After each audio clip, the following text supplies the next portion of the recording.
to make a speech on why you should love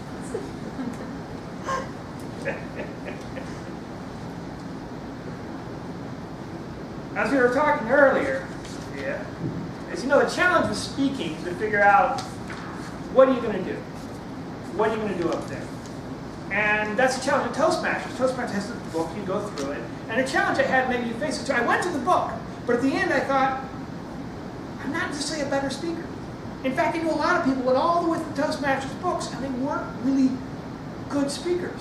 Their speeches were okay, and they involved a lot of running around on stage and a lot of this sort of stuff, but I couldn't really say they were good speakers. They were just loud and very gestury. You know what I'm talking about? I'm talking about speaking. I'm talking about here.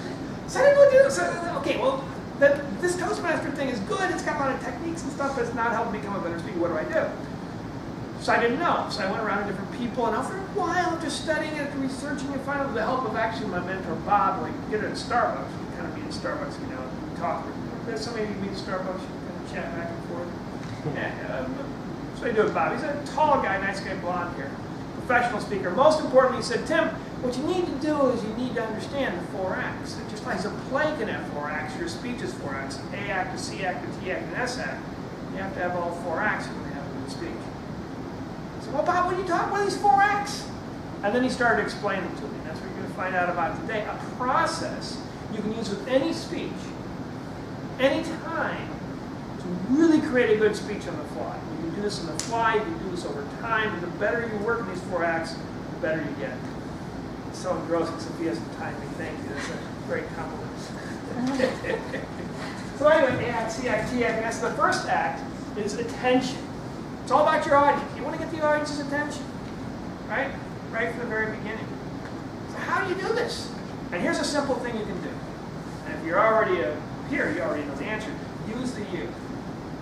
Use the you. Because the word you is like a magnet. It pulls people in, right? Say, hey, you! Well, heads pop up, right? You talking to me? You talking to me? Say, hey, I! Hey, we! Not the same effect. Okay? In fact, people look at you weird. Like, hey, I. But hey, you, they get. But here's the other thing about if you use the words I or we. It's sort of like you're forcing your eyes to look through a window. You're forcing your eyes to look through the window. So you look through that window, and your eyes looks through the window for a while. They see what's going on. Okay, I can see the people acting on the stage. Yeah, I get it. But after a while, they're thinking, this is not part of it. It's not direct. I'm not involved in this. Why should I care? That's what happens when you use I and we. If you're a politician, use we is great. We the people, but it's not really personal. But use the word you. It's like the speaker's right next to you. It's like the audience is right next to you. It's like you and the audience are right next to the speaker, right? It becomes personal. All of a sudden, you're involved. You're part of the story. That's the magic of the word you. And it gets people's attention. Once I started using the word you, all of a sudden, boom, people, just like that, people started popping up. People, well, hey, pay attention. People started paying attention. They started connecting with the audience, pulling people in, engaging them. Lots of it, just like that, maybe that one change, using the word you, and that's attention, to get the audience attention. Then the C act, content. Content. Big challenge people have in Toastmasters, maybe you have this challenge too, is what do you talk about? Right? What do you talk about? We're having that problem again from the speeches here, basically, the last moment. What do you talk about? How do you have people showing up at the last moment, not ready to speak, and boom, they're all ready to go? Because they understand the secret of content. Helen does, Ann does, Ujwala does. And here's the thing that I learned from Bob. The whole secret of content is you find your passion, you find your speech. You find your passion, you find your speech. Have you ever been to a party and there's like one of those drunk bores, you know what I'm talking about? Like kind of hammered, and they just go on, and you know what I'm talking about, go on and on, like, hey, how you doing, Sophia? Nice to see you. Let me tell you about a time when I was, and you're like, oh my God, anywhere, get out of here, get out of here, right? Terrified. But he's found his passion, right? That guy's found his passion. He can talk about this all night. In fact, the moment you're gone, it's like, okay, you see him, and you look over your shoulder like there he is. Hey, you remember the time when I... He's going to tell everybody at the party about that, because it's his passion. Find your passion, you can talk on and on and on. Ann knows, Ujwala knows, Elin knows. You find something really excited about, really interested. It's content.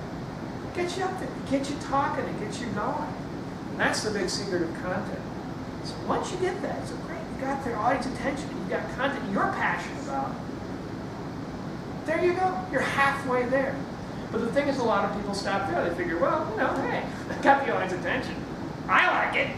I'm done. That's it.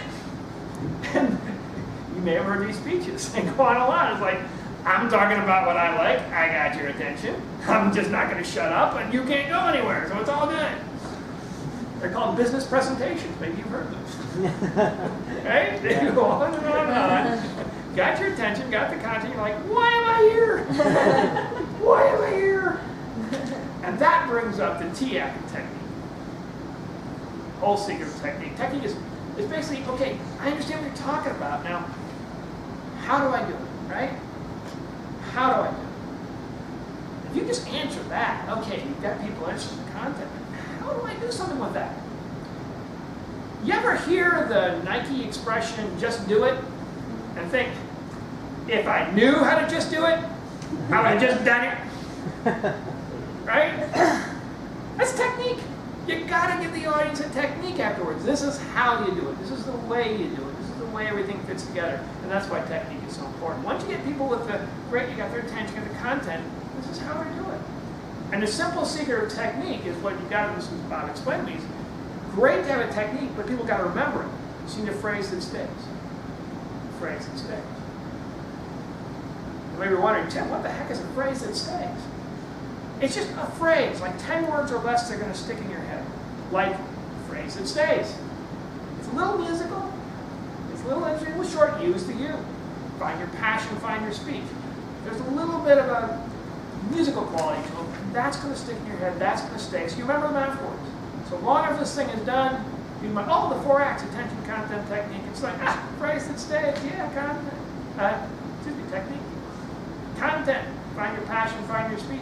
Attention, use the you.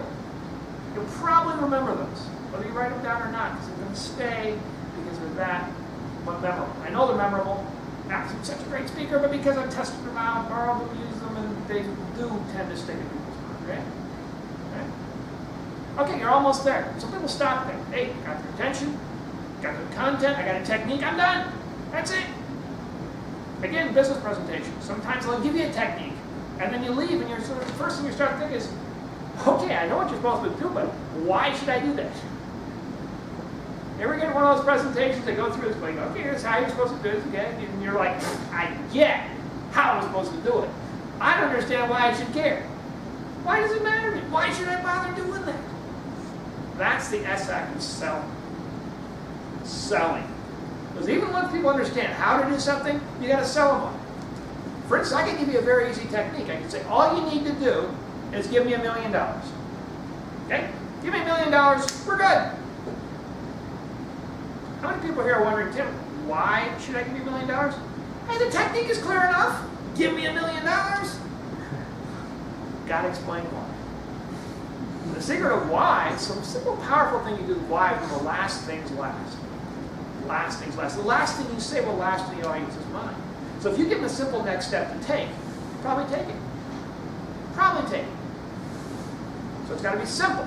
Don't say like the 9,000 steps to happiness are. It's like, forget it. I'm better off being unhappy here than trying to go through 9,000 steps. And make it one step.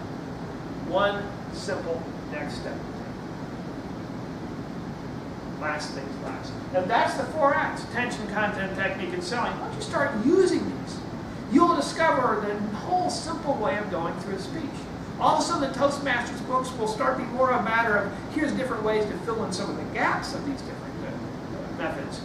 But you won't see it as, okay, finally you'll have a process to work through. Okay, now I get what the really goal is, the attention, the content, technique, and selling. When that happens, you'll be able to put together interesting, innovative, creative, exciting presentations on the fly, just like everybody is doing here, because you know how to fill it in and how to hold the audience and how to keep their attention. When that happens, you'll finally get at Toastmasters what you joined Toastmasters for. Covered a lot of things today, don't expect to remember everything. If you remember nothing else, just remember this.